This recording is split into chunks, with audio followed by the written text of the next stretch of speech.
Como eu falei no início, o tema de morte encefálica é algo que mistura muitos conceitos e gera muitas dúvidas, porque a gente mistura muita coisa de cultura, de religião, para definir algumas coisas importantes.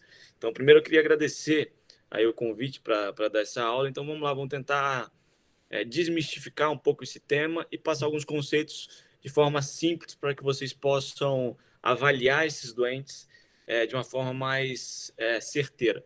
Vamos lá. Antes da gente começar a falar sobre morte encefálica, a gente tem que abordar um pouquinho um tema sobre o que é coma e o que eu devo fazer nos pacientes com coma.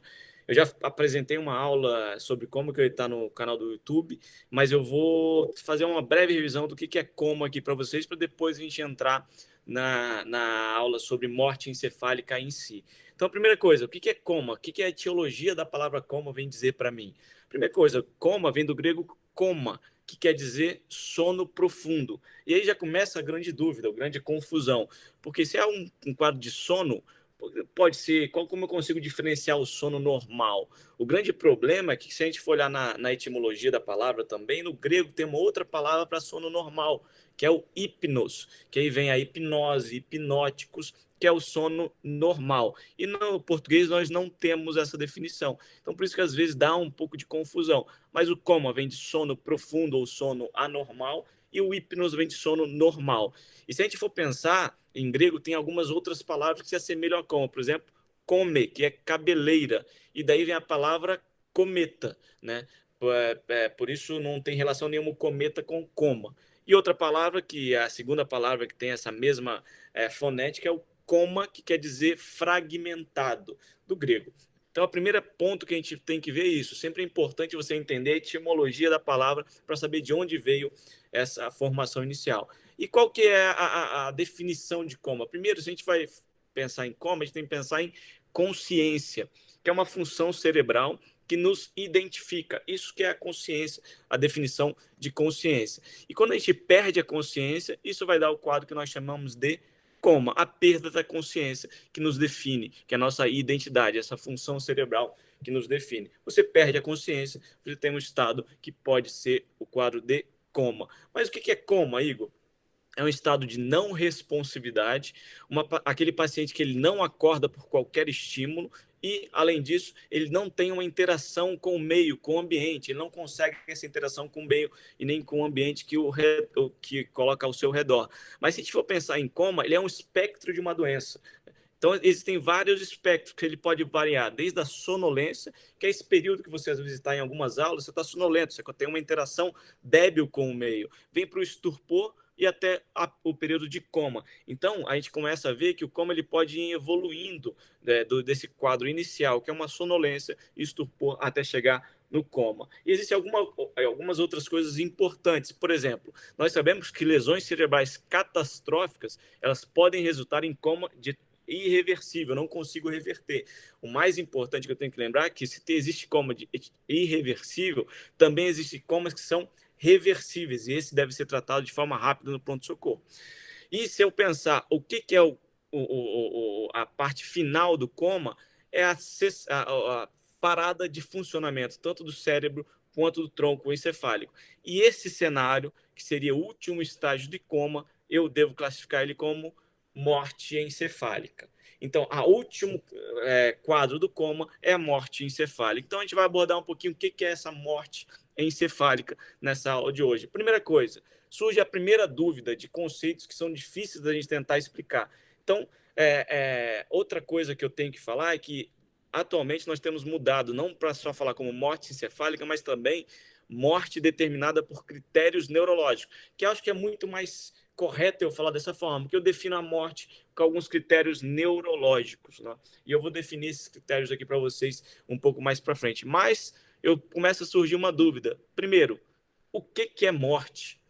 O que eu defino como morte? Então, se você for olhar alguns sinais indicativos, eu vou pensar que são sinais indicativos graves e fortes de morte de um animal de sangue quente, que ele não está mais vivo, é parada respiratória. Isso é muito claro para todo mundo. Ou a parada cardíaca, não tem a presença de pulso. Isso ninguém tem dúvida, não surge nenhuma dúvida. E uma outra parte é a morte cerebral ou ausência de atividade neuronal. Só que esse último aparece muita dúvida, é difícil às vezes você explicar, principalmente para os leigos, esse quadro de morte encefálica ou a morte determinada por critérios neurológicos. Mas se a gente for olhar um pouco da cultura e da arte, se você for olhar, a demonstração de morte é muitas vezes com o crânio.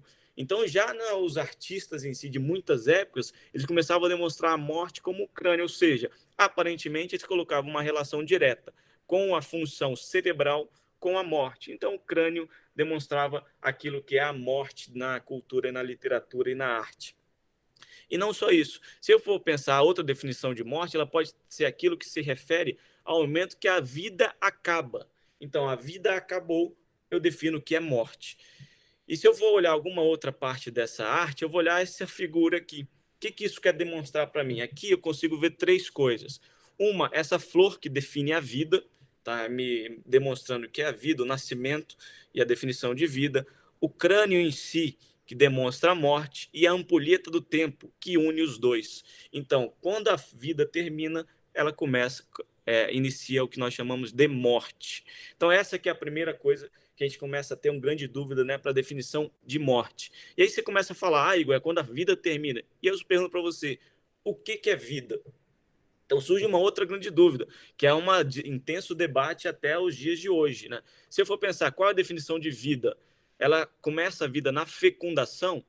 Existem várias teorias que falam, não, na fecundação já é vida, ali já começa a vida. Isso é o que Hipócrates já falava.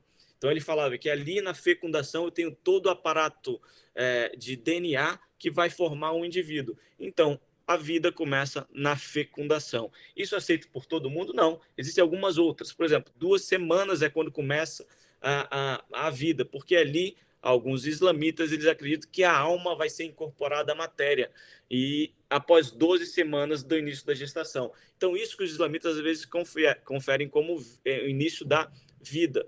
E 2 semanas, alguns falam, porque é o início do desenvolvimento do tecido nervoso, tecido cerebral. Então, algumas falam que 2 semanas é quando inicia a vida.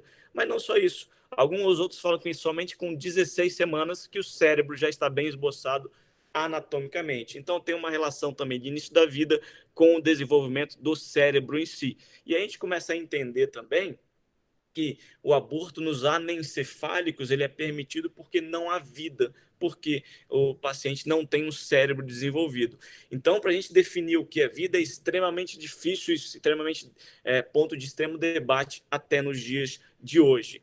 E aí junta uma outra coisa que eu posso definir como vida. E eu vou pegar um pouco também da literatura e da filosofia, que é cogito ergo sum, de René Descartes. O que ele fala? Penso, logo existo. Então ele quer falar que a vida começa quando você começa a pensar, e aí eu acho que eu não concordo muito, que você vai encontrar muitas pessoas na sua vida que não pensam, você tem certeza que não pensam, mas elas estão vivas. Então René Descartes ele fala, penso, logo existo, ou penso, logo sou, também é um outro tipo de tradução de René Descartes. Então a definição do que é vida e do que é morte é muito difícil da gente fazer, mas eu vou mostrar para vocês, do ponto de vista neurológico, é muito menos complicado, porque eu vou mostrar o que é esse critério neurológico do que é morte encefálica. Vamos ver então alguns conceitos importantes. Primeiro, se você for olhar, existe um debate também muito grande dentro do nosso meio, porque a definição de morte ela vai variar entre países e às vezes vai variar entre estados no mesmo país.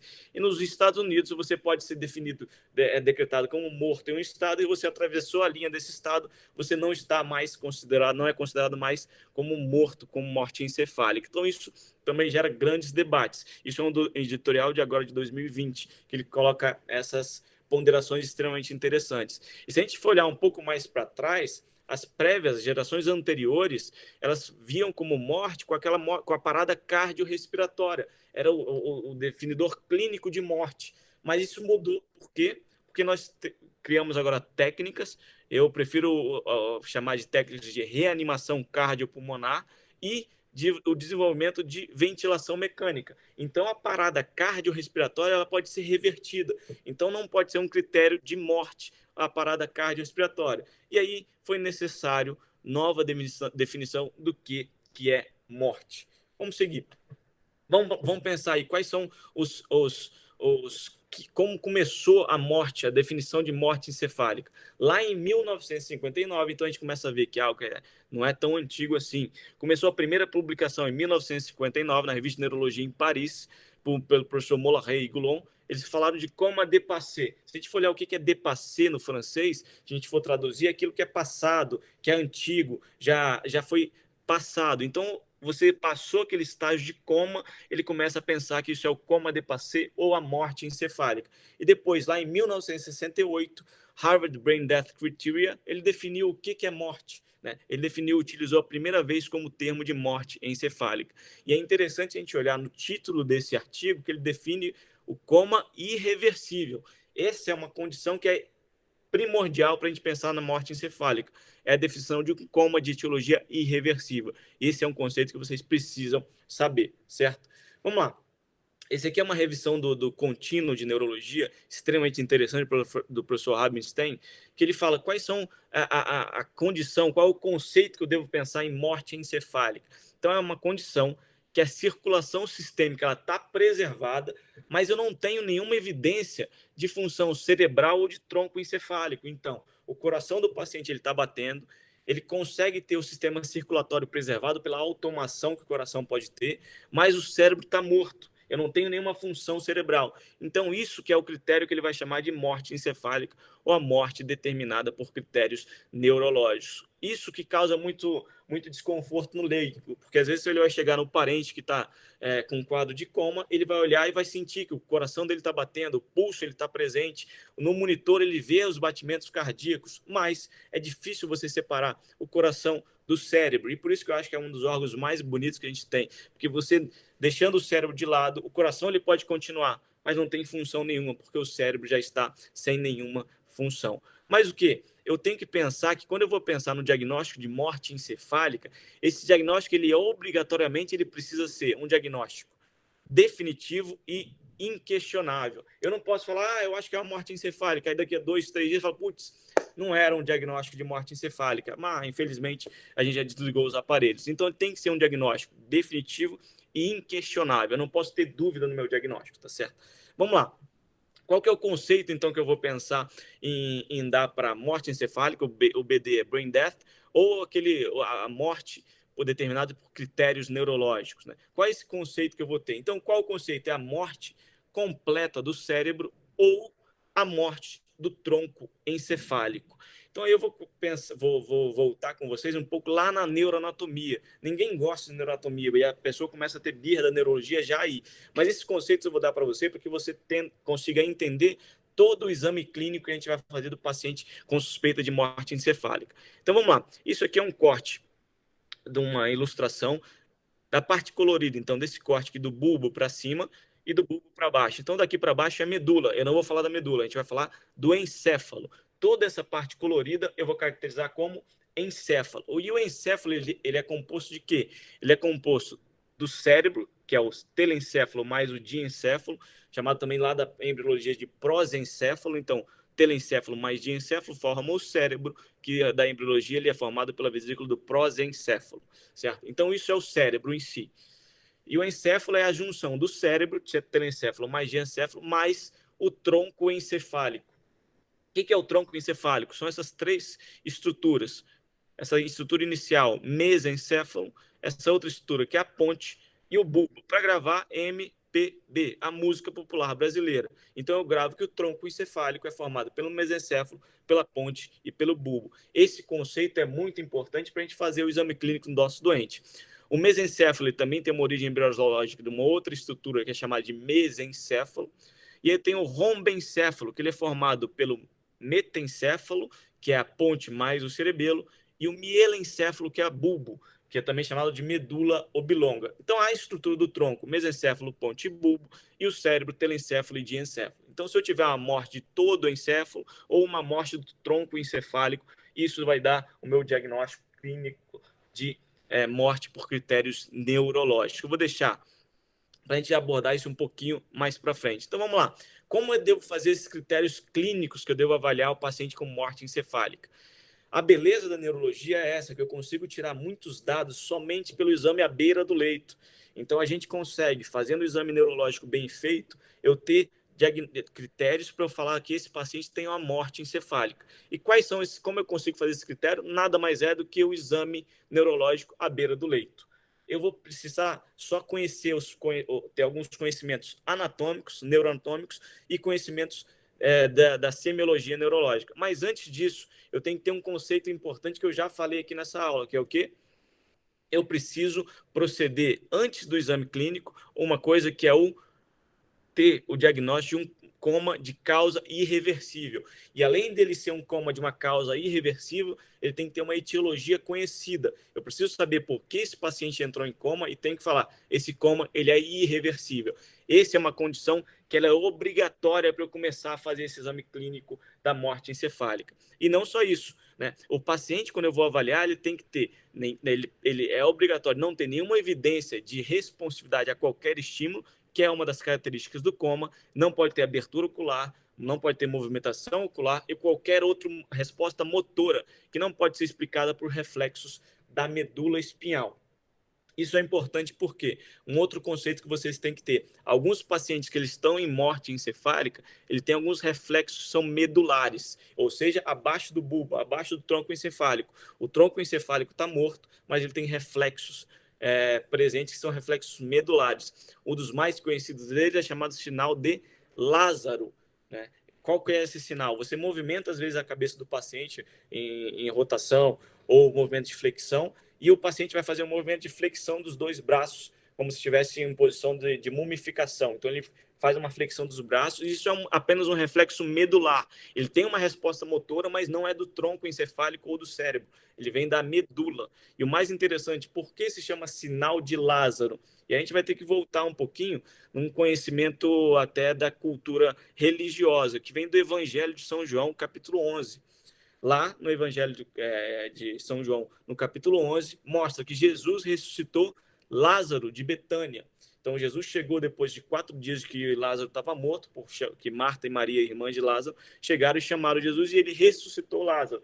E aí as pessoas deram esse nome desse sinal, chamado sinal de Lázaro. Talvez pela utopia ou pelo sonho dos nós médicos, conseguimos reverter a morte, que até hoje só teve esse relato dessa única pessoa que conseguiu reverter a morte, a ressuscitação. E aí a gente pode ver também, em alguns, isso foi demonstrado também na arte, na pintura. Então, esse aqui é um quadro que, se você olhar os detalhes dele, parece muito aquele quadro da Noite Estrelada, muito conhecido. Então, quem desenhou esse quadro foi ninguém menos que Vincent Van Gogh. Van Gogh, esse é um quadro que está lá no Museu de Van Gogh em Amsterdã. Quem tiver a oportunidade de ir, é um museu muito bacana. E ele demonstra a ressurreição, a ressuscitação de Lázaro. E aqui é o interessante que ele não coloca Cristo, não vejo Cristo nessa imagem. E ele substitui o Cristo pelo sol, que era uma das coisas que o Van Gogh fazia. E aqui a gente vê Maria e Marta na ressurreição de Lázaro. E aí surgiu o sinal de Lázaro, por causa dessa passagem do capítulo 11 do Evangelho de São João. Então, lembrar, ele pode ter algumas respostas do paciente em morte encefálica, mas são respostas de reflexos medulares, e não do tronco encefálico ou do cérebro, tá certo? Então, vamos seguir um pouco mais para frente.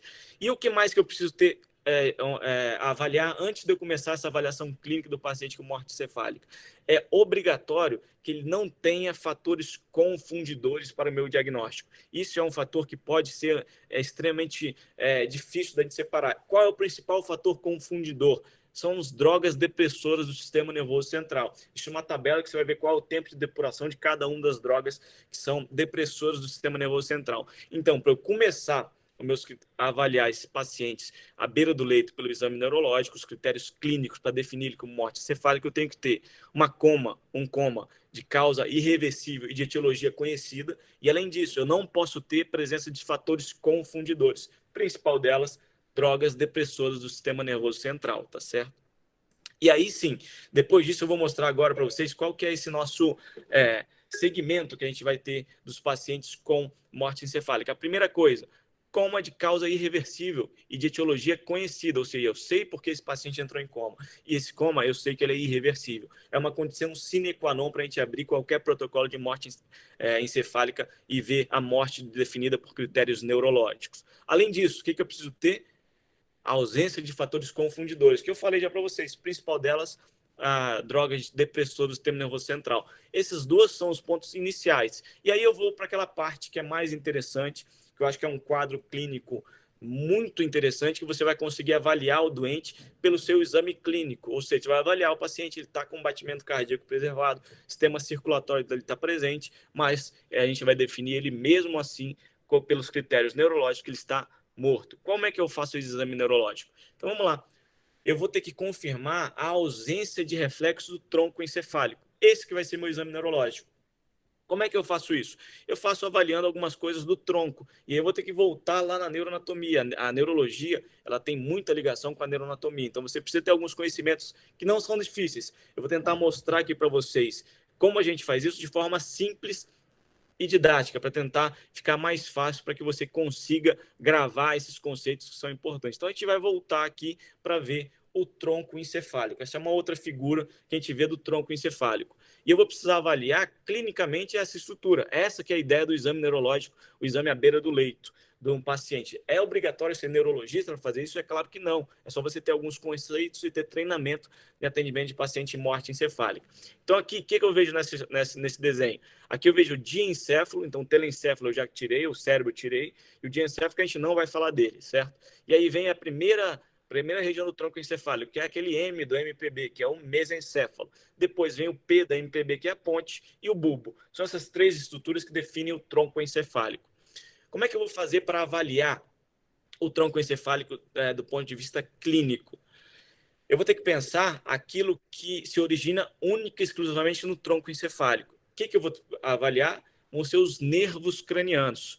Eles vão ser as coisas que eu vou avaliar do ponto de vista clínico para topografar e ver essa região do tronco está viva ou está morta. São os nervos cranianos. E como eu faço isso? Eu vou ensinar para vocês uma regra chamada regra dos 4, que isso facilita muito a vida de todo mundo quando você vai ter aqui. Por quê? Vamos lá.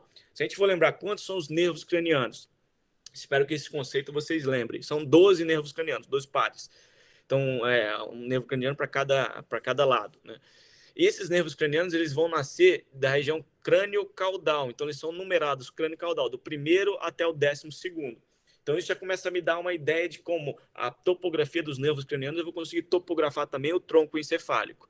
E o que essa regra dos 4 vai falar? Ela vai falar que eles têm 4 nervos cranianos que nascem acima da ponte, 4 nervos cranianos que nascem na ponte e 4 nervos cranianos que nascem abaixo da ponte, ou seja, no bulbo. Acima da ponte, quais são os 4 primeiros? Olfatório, óptico, o oculomotor e o troclear. 1, 2, 3 e 4. Esses 4 nascem acima da ponte. Os 2 primeiros não vão me ajudar a topografar, porque eles, na verdade, são extensões do telencéfalo, que é o nervo olfatório e o nervo óptico. Então, eles não me ajudam a topografar. Mas o terceiro e o quarto, sim, eles nascem aonde? No mesencéfalo. Então, o terceiro e o quarto, se eu avaliar o terceiro e o quarto nervo craniano, eu vou saber como está a função do mesencéfalo. Então, meu exame clínico vai ser direcionado para o terceiro e para o quarto para avaliar o mesencéfalo, ok? Pronto. Essa é a primeira parte da regra dos 4. 4 acima da ponte. 2 são acima do mesencéfalo e 2 no mesencéfalo, o terceiro e o quarto. E na ponte, quais são eles? Na ponte eu vou ter, então, o quinto, o sexto, o sétimo e o oitavo. Esses 4 nervos cranianos, eles nascem e se originam na ponte. Então, se eu fizer um exame clínico para avaliar os nervos cranianos da ponte, aí sim eu vou conseguir falar essa região do tronco, a ponte, está viva ou está morta. Então, eu vou avaliar esses 4 nervos. E o bulbo, como é que eu vou avaliar os 4 últimos? Ou seja, o nono, 10º, 11º e 12º. Glossofaríngeo, vago, acessório e hipoglosso. Então, a regra dos 4 me ajuda a gravar. Você gravou a primeira regra, MPB, mesencéfalo, ponte e bulbo. Regra dos 4. 4 acima da ponte, terceiro e quarto no mesencéfalo, 4 na ponte, quinto, sexto, sétimo e oitavo, e 4 abaixo da ponte ou no bulbo, nono, 10º, 11º e 12º. Com isso, eu vou fazer meu exame clínico para ver qual é a função de cada uma região do tronco, tá certo? Então vamos lá. Eu vou deixar aqui o tronco do lado para vocês verem, né? Isso vocês têm que gravar. O verde, mesencéfalo, o azul, a ponte, eu acho que é azul isso, né? E o vermelho, o bulbo. Então, aqui eu vou conseguir fazer o exame clínico para dar os critérios clínicos de morte para um doente, avaliando os reflexos do tronco encefálico do paciente que está em coma. Primeiro reflexo que eu vejo é o reflexo pupilar. E aí começa a complicar um pouquinho, né? Mas não é nada complicado. Vou tentar explicar para vocês de forma simples. Qual que é o reflexo pupilar? Eu vou pegar um feixe de luz, né, uma fonte de luz, vou eliminar o olho desse doente. Eu faço a eliminação, o que, que vai fazer? A aferência. A aferência é a chegada do estímulo. Chega pelo nervo óptico, ou seja, o segundo nervo craniano. Ele vem, vai fazer uma sinapse lá no núcleo pré-tectal. Desse vai sair neurônios para um núcleo chamado núcleo de Edgar-Westphal, e esse núcleo vai enviar fibras para o terceiro nervo craniano. Lembra que eu falei, onde nasce o terceiro? Mesencéfalo. O núcleo de Edgar-Westphal ele se localiza no mesencéfalo. E aí, aqui eu consigo avaliar a funcionalidade do mesencéfalo. Então, eu comecei a avaliação pelo mesencéfalo, é a primeira estrutura. Reflexo pupilar é para isso. Então, eu faço a avaliação de como está a função do mesencéfalo. O núcleo de Edgar-Westphal é o núcleo parasimpático que vai levar as fibras parasimpáticas para a pupila e leva a contração da pupila. Faço o estímulo, ele vai contrair a pupila. Se eu não tenho contração pupilar pelo reflexo luminoso, pelo estímulo luminoso, esse é um dado que provavelmente tem uma morte do mesencéfalo. E eu não vejo só isso, eu vou também olhar o outro lado, o lado que não está iluminado, porque eles têm fibras que cruzam, né? Então o nervo óptico desse lado ele cruzou para o núcleo de Edgar-Westphal contralateral e ele vai enviar fibras parasimpáticas para o terceiro nervo craniano que nasce no mesencéfalo para a contração da pupila contralateral, chamado reflexo consensual. Iluminei o olho de um lado, do outro lado ele também vai contrair. Se eu tenho a ausência do reflexo direto e a ausência do reflexo consensual, provavelmente esse mesencéfalo está morto. Então, isso que eu tenho que avaliar no reflexo. Vou avaliar os dois olhos, certo? É o primeiro reflexo. Então, a primeira coisa que eu vi é lá do mesencéfalo. Então, vou fazer essa avaliação crânio-caudal também, para pegar por cada nervo. Reflexo pupilar, terceiro nervo craniano, eu vi que esse mesencéfalo está morto, certo?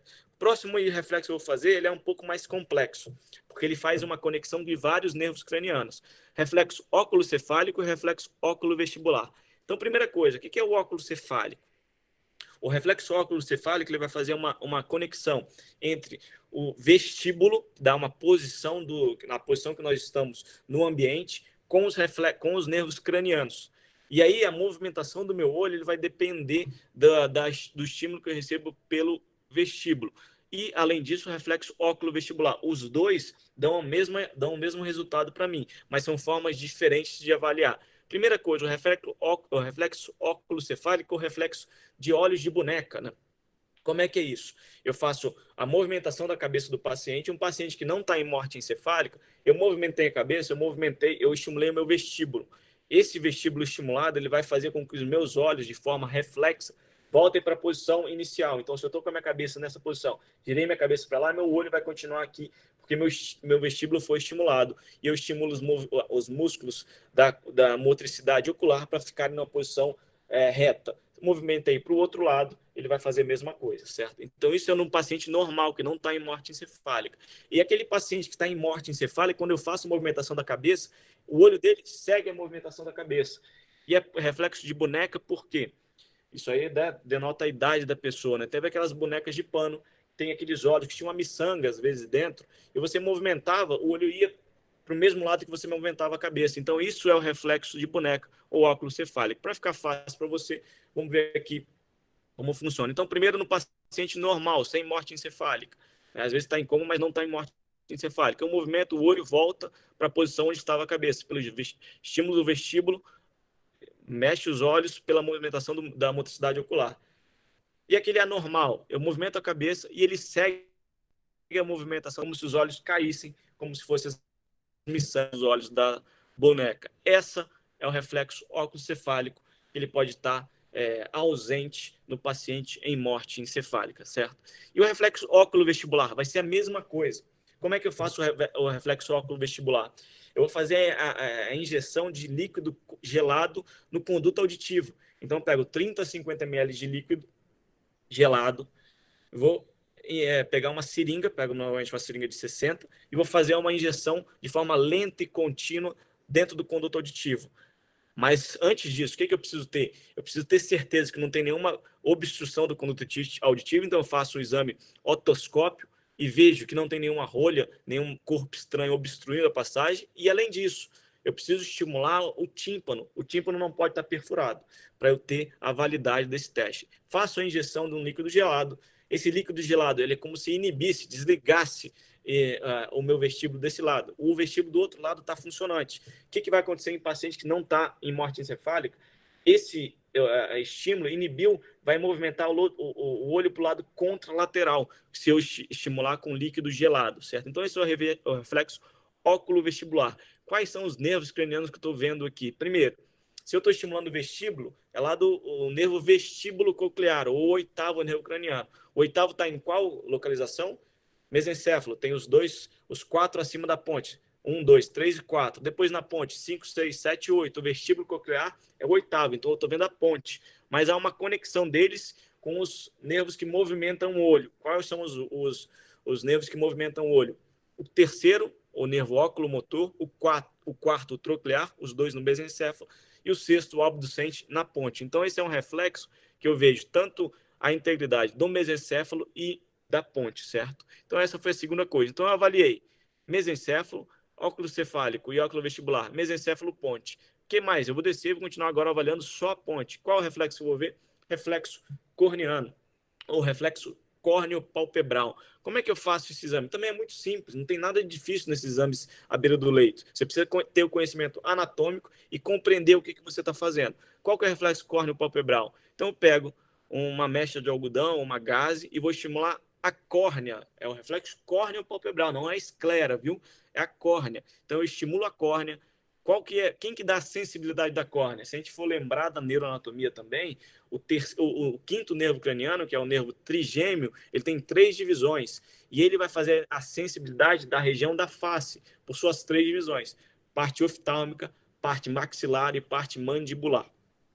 E quando eu estimulo a córnea, eu vou estar estimulando o nervo, a divisão oftálmica do quinto nervo. Então, vem a aferência pelo quinto nervo. Quinto nervo está onde? Abaixo do quarto, então, ou seja, o quinto, sexto, sétimo, oitavo na ponte. Então, eu sei que o quinto está na ponte. Ele faz uma conexão com o sétimo está onde? Também na ponte. Eu levo esse sétimo para a contração dos músculos da face. Então, você vai lembrar, a sensibilidade da face ela dá pelo quinto, pelo nervo trigêmeo, e a motricidade da face vai pelo sétimo. Só você lembrar, a paralisia facial, o paciente não consegue movimentar a face, porque o sétimo nervo, o nervo facial, leva a movimentação dos músculos da face. Então, eu faço um estímulo na córnea sensitivo, ele vai voltar pelo nervo facial e o paciente tem uma contração da pálpebra. Isso pode ser de um lado ou do outro. Até uma mínima movimentação. Então, você tem que estar olhando os dois olhos na hora que você faz o estímulo e estimular os dois olhos também na córnea. Então, esse é o reflexo corneano. O que eu falei? Quinto e sétimo na ponte. Se não tem o reflexo corneano ausente, a ponte está morta. E depois a gente vai descer para onde? Falta avaliar o bulbo. Como é que eu faço a avaliação do bulbo? Eu faço o reflexo de tosse, reflexo de náusea ou vômito. Esse é um reflexo, ele analisa vários nervos cranianos, principalmente nono, décimo, 11º. O principal deles, o décimo. Todos eles são aqueles 4 últimos, que são no bulbo. Então, o reflexo de tosse, o reflexo de náusea ou vômito, eu vou avaliar a função do bulbo. Então, vocês viram que aqui nós fomos descendo crânio caudal, pupilar, mesencéfalo, óculo cefálico, óculo vestibular, mesencéfalo, ponte, reflexo corneano, ponte, reflexo de tosse e vômito, bulbo. E como que eu faço esse reflexo? O reflexo de náusea ou vômito, você pode pegar um palito abaixador de língua e estimular a faringe posterior para ver se o paciente tem algum reflexo de náusea ou vômito. E o reflexo de tosse, você pode passar um catéter de aspiração no tubo traqueal ou movimentar o tubo traqueal que está com o cuff insuflado próximo da carina. Isso vai dar um reflexo de tosse se o paciente não tiver com um bulbo morto. E esse é um reflexo que está muito em moda, porque muitas pessoas fizeram o teste da Covid-19.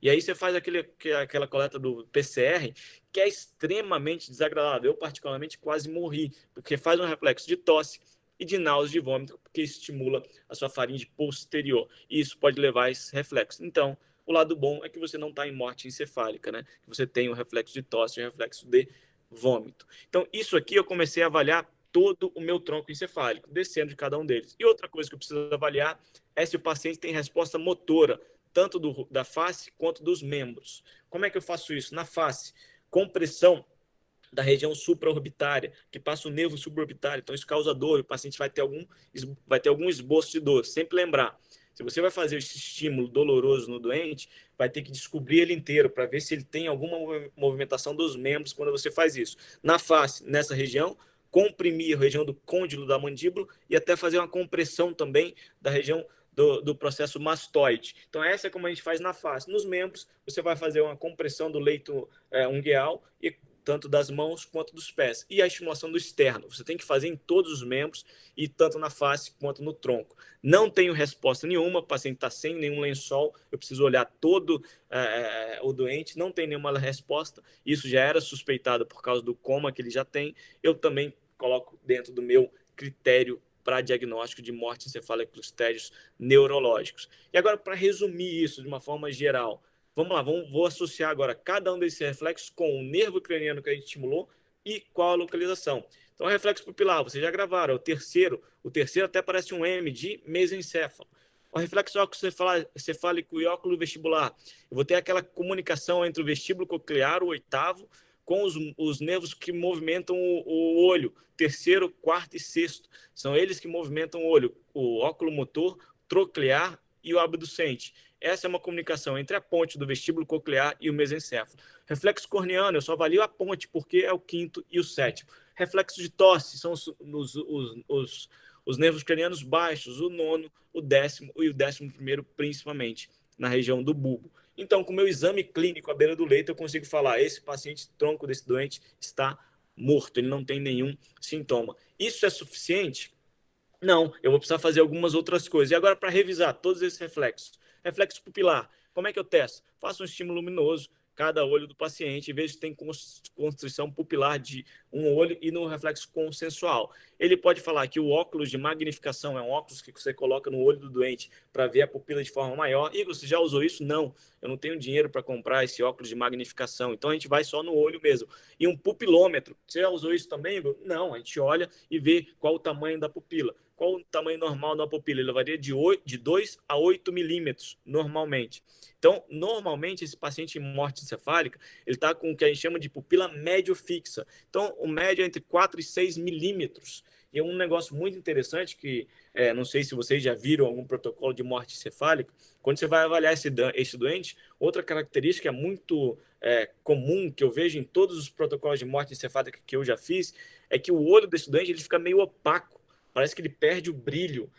Eu nunca vi nada descrito na literatura desse sinal, dessa presença, mas é muito comum, você vai avaliar esses doentes, você vê que o olho dele está meio opaco, está sem brilho, como se realmente a morte, os olhos são a janela da alma, né? Então, aparentemente, ele realmente está morto. Então, a gente vai fazer isso para avaliar esse paciente nos reflexos pupilares, certo?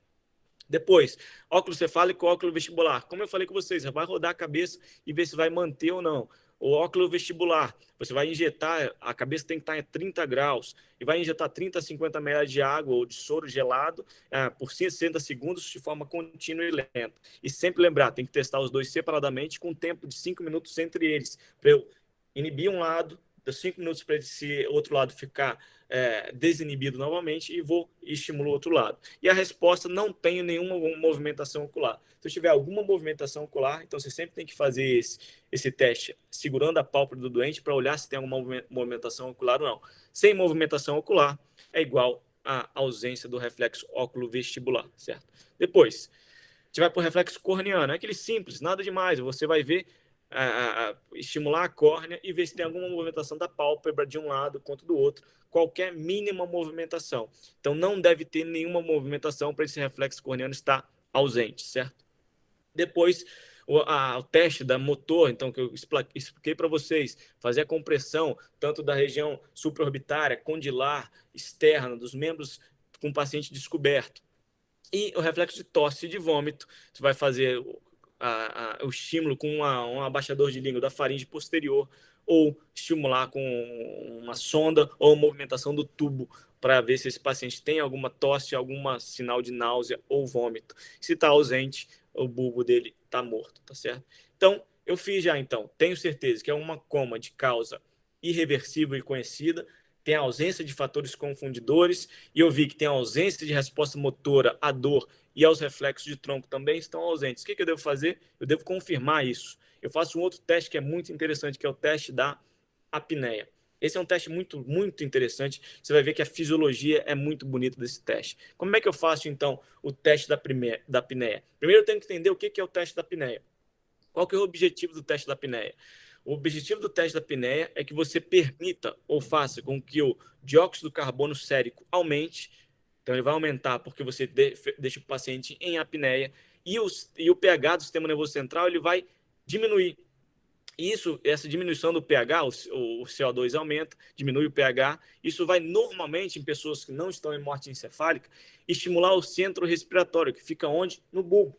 E vai ver a função do bulbo, ou medula oblonga. Então, essa que é a ideia do teste de apneia. Eu aumento o PCO2, faço com que o pH do sistema nervoso central caia. Essa queda do pH vai levar a um estímulo máximo do centro respiratório. Se o paciente não responde a esse teste da apneia, o bulbo realmente está morto, certo? Então, esse é um outro dado que eu vou fazer.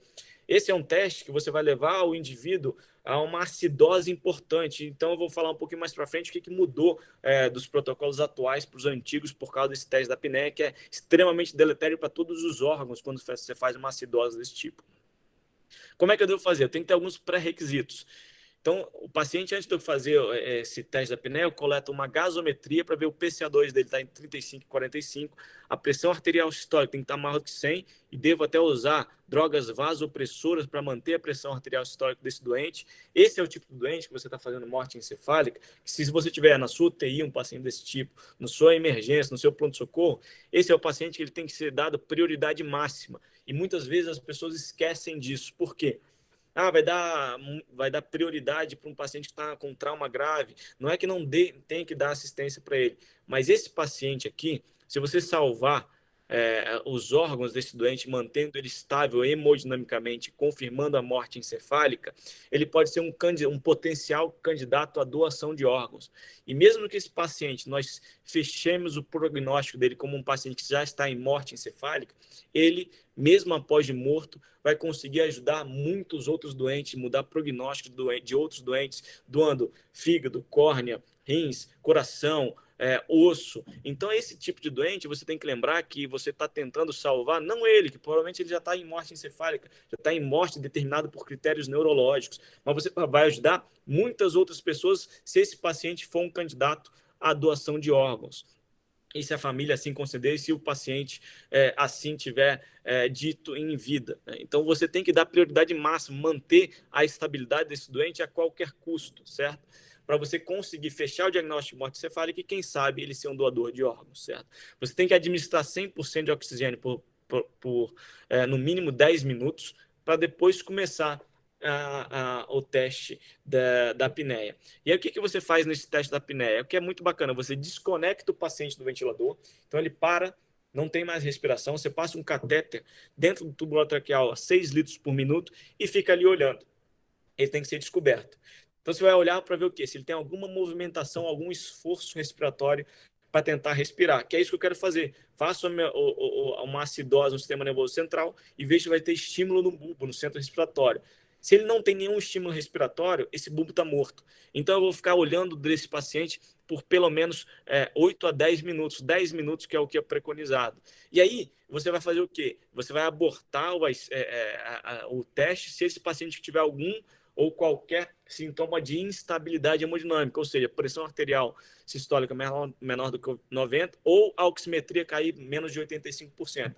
Sinceramente, todos os casos que eu fiz de protocolo de morte encefálica, que já eram coma irreversível, de etiologia desconhecida, nenhum deles instabilizou. Então, o paciente fica quase 10 minutos sem respirar, com pressão arterial sistólica mantida, com a saturação em 100%, cai ele para 97, 96, mas não altera nada, e ele continua sem nenhum problema. Isso que é o bonito, porque você começa a perceber quanto de demanda metabólica o cérebro faz a gente ter. Imagina você, um paciente normal, ser estubado ou perder a conexão do ventilador, ele vai entrar em distúrbio cardiovascular muito rápido, mas aqui o cérebro está morto e o coração consegue ter uma autonomia para manter. Então, por isso que eu acho bonito desse quadro clínico de morte encefálica dos doentes. Né? E aí você, depois que você tiver terminado esses 8 a 10 minutos, você coleta uma outra gase e vai ver se o PaCO2 aumentou acima de 60 milímetros. Isso, o aumento do PCO2 dele acima de 60 vai me confirmar. Eu estimulei esse doente, eu fiz um teste da apneia, o PCO2 dele aumentou, com certeza levou a uma acidose e ele não teve nenhum estímulo. Ou se ele tiver aumentado 20 milímetros acima da base, que pode ser 35, ele pode chegar a 55 e o teste é mesmo assim ser positivo, tá certo? Quantos exames eu tenho que fazer? Então, esse foi o teste da apneia. Eu fiz todo o exame do tronco encefálico e fiz o teste da apneia. Quantos exames eu tenho que fazer para considerar um paciente com um critério neurológico de morte? É muito variável. Ele pode variar de 1 até 3. Se você for olhar nos Estados Unidos, eles falam que é apenas um exame, mas isso vai variar, incluindo um teste de apneia, certo? Então, isso que é o preconizado. Mas, alguns outros países, 2 avaliações são necessárias. E eles falam que apenas um teste da apneia deve ser feito. Por quê? Porque eu falei aquilo, você faz uma acidose brutal, você pode levar o organismo a uma lesão muito grave, e às vezes vai perder a chance de ser um potencial doador de órgãos nesse doente. E no Brasil, qual que é a orientação?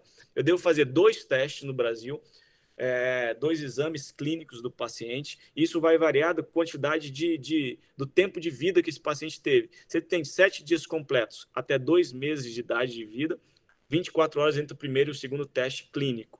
Se ele tem 2 meses a 24 meses não completos, 12 horas. E outra coisa que mudou, aqueles pacientes acima de 2 anos, que é a maioria dos pacientes, não paciente adulto, 1 hora de intervalo entre um teste e outro. Isso aqui é uma revista brasileira de terapia intensiva que foi publicada em 2019. Então, no Brasil, é obrigatório 2 exames clínicos, mas o que ele fala também nessa revista? Ele fala que o teste da apneia ele é obrigatório no Brasil, mas só deve ser feito apenas uma vez, para diminuir essa lesão brutal que a gente causa levando essa acidose intensa do paciente, certo? Exames complementares. Eu preciso ter algum exame complementar para definir ou só o exame clínico me basta e o teste da apneia?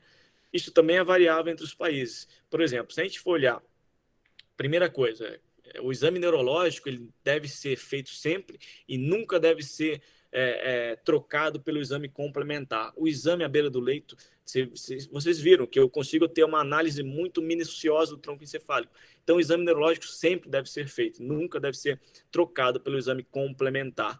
E alguns países, em alguns estados dos Estados Unidos, eles pedem um exame, um teste confirmatório, né, para determinação de morte encefálica. E no Brasil, eles falam que o teste ele deve ser obrigatório. Então, eu tenho que fazer 2 testes clínicos, sendo somente um teste da apneia, e o teste ele é obrigatório no Brasil para a gente definir um paciente com morte encefálica, tá certo?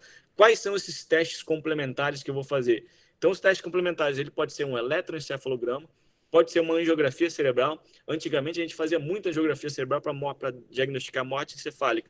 Você faz o cateterismo da carótida, injeta o contraste não sobe da carótida interna. Ou seja, o cérebro está morto, que nem consegue, nem demanda sangue para aquela região. O Doppler transcraniano e o exame de imagem avançado também. Outro que foi associado agora foi a angiotomografia, que também pode ser utilizado como um exame complementar.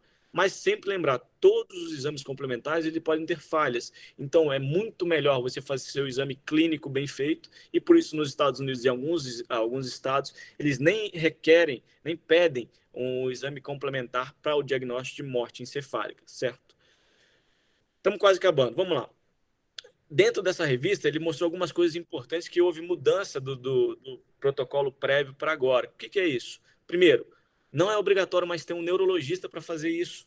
Antigamente era obrigatório que um dos 2 testes devia ser feito, teste clínico devia ser feito por neurologista, mas eu acabei de mostrar para vocês que você não precisa de um conhecimento enorme para fazer esse diagnóstico clínico de morte encefálica. A única coisa que você precisa fazer é um treinamento para fazer o diagnóstico de morte encefálica. Ponto. Então, você que trabalha em emergência, trabalha em UTI, é só você fazer o treinamento. Na vida, tudo depende de treinamento. Treinou, você consegue fazer outras coisas importantes que ele mostrou de diferença. Primeiro, a redução do tempo. Antes era de 6 a 12 horas entre o primeiro exame e o segundo. Imagina quantos doentes que nós perdemos nesse tempo alargado, que poderiam ter sido doadores de órgãos e não foi porque a gente esperou pelo segundo teste.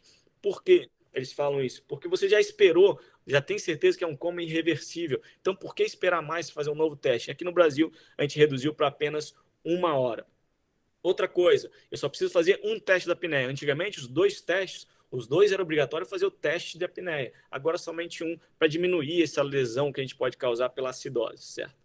Outra coisa, é obrigatório não, depois que você fez o diagnóstico de morte encefálica por critérios neurológicos, morte por critérios neurológicos, e o paciente não é doador de órgãos, você deve desligar os aparelhos, né? Então é um momento também extremamente difícil. Uma coisa importante que é falado em alguns guidelines americanos, a hora da morte é quando você faz o teste da apneia que deu positivo. Aí que é o horário do óbito desse doente, né? Mesmo que você desligue os aparelhos depois, certo?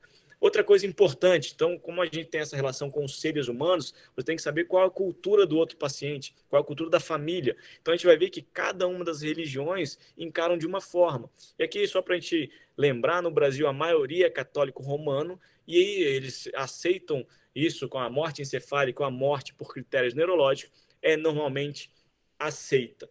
E dentro desse quadro clínico de morte encefálica e de morte por critérios neurológicos, a gente vê que é muito difícil, até para a gente, muitas vezes é difícil você compreender que o paciente está com o sistema circulatório, está com um batimento cardíaco, e é muito difícil entender por que acontece isso. E imagine, é ainda mais difícil você explicar para uma pessoa leiga isso. Então, acho que a gente tem que ter a compaixão de colocar-se na posição do outro para saber quanto sofrimento está tendo. Quais são os dados que eu quero que vocês levem? Primeira coisa, o diagnóstico de morte encefálica ele tem que ter a condição sine qua non de coma irreversível e a ausência dos fatores confundidores e a ausência de resposta motora e dos reflexos de tonco sem esforço respiratório e sem o teste da apneia.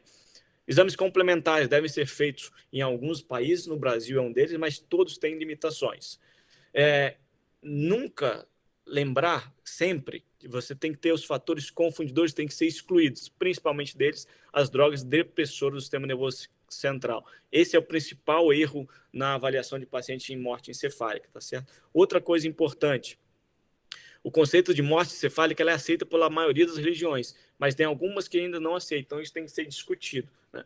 Então, agora que eu vou mostrar esse vídeo que eu falei com vocês, que mostra um pouquinho dessa dificuldade e do sofrimento que pode ser na decisão de você ter um familiar ou um paciente com um diagnóstico de morte encefálica. E para a gente entender isso, eu vou mostrar um vídeo, espero que o áudio fique bom, que é mais ou menos 4 minutos, de um seriado que eu acho que é muito conhecido, vocês já devem até ter visto esse seriado, essa imagem, da dificuldade do sofrimento que é desse momento, que até para pessoas que são médicas, quando a gente muda de lado, que a gente vai para o lado de paciente ou familiar do paciente, muda muito a história. Então, tentem não chorar, viu? Eu já chorei vendo esse vídeo, então tentem não chorar.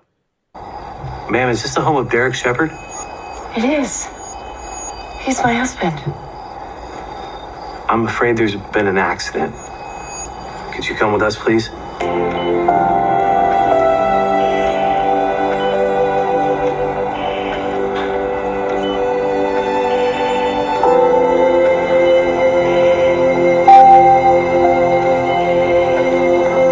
Where are the papers?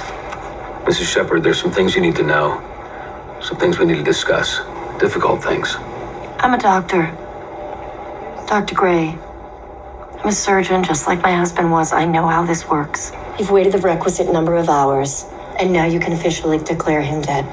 Normally, you'd talk to me about organ donation. But by the looks of his chart, there's not much left that works to donate. So, the ICU needs a bed. Those must be the papers. The papers you want me to sign to decide what to do with my husband. Now that he's dead, but not really dead. Do we ship him off to a long-term care facility and cross our fingers and hope for fairy tales and magic? Or do I pull the plug? I stop all curative intervention, discontinue all routine monitoring, remove all the catheters, drains, and tubes, end any and all treatments that might provide comfort to the patient. Terminate all life-sustaining measures. And behave as any sane doctor would behave. Is that about cover it, Doctor? Is that what you want to talk to me about? While I sit here with my sleeping children? You want to talk about killing my husband? Give me the papers. Ma'am. Give me the papers!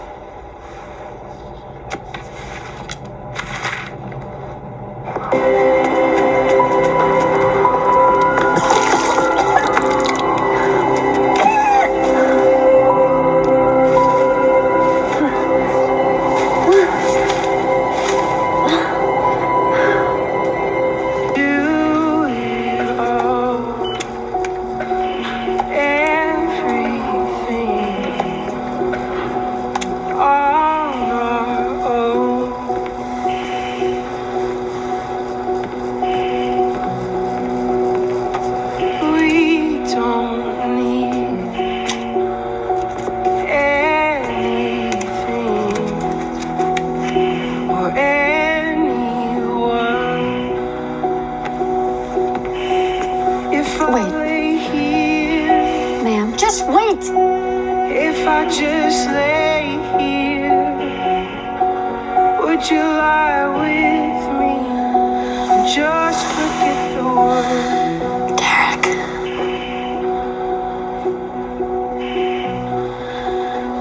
I don't quite know. Derek. How to So what's your story? let's waste Derek. chasing cars It's okay. around our head. You go. And if I lay here, if I just lay here, would you lie with me and just forget the world? Forget what we're Are you ready? told before we get too old. Go ahead. Show me a garden that's bursting into life.